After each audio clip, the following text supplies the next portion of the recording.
Hello guys, for today's video magluto ko adobong dakan. Kung napansin ninyo, lata-lata na siya, kaya ako na siyang gilapuan. So kuha na tag mantika, no, gisaw na taglamas, sibuyas na tangan din na to siya, og ahos,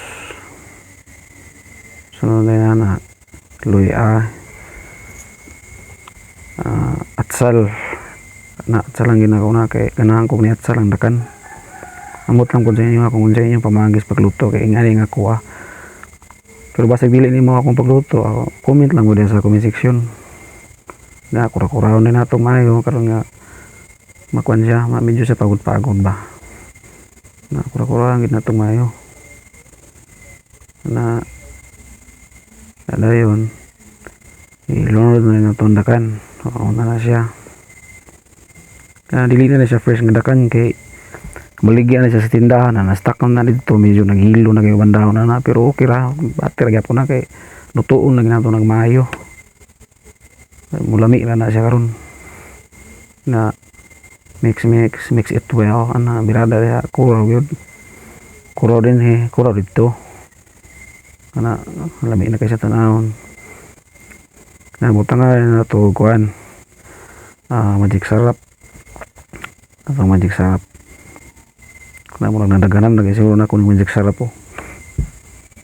Sobraan kapoy lagi ding kuan, wa tay videographer ba, kita rin mang video biklil baya, wagay na akong plaster yoga kurog na tuyo na pura na po na to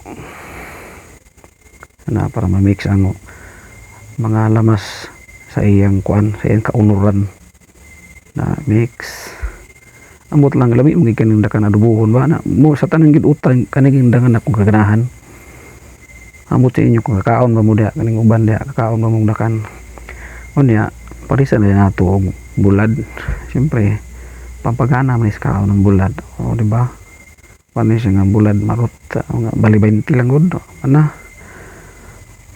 So luto na nga tong dakan ug ang bulad, di ba, ilamos na ni kurot gining bahaw ron nya dayon pag na to kaon, siyempre inon din tagkok inom para makatigap.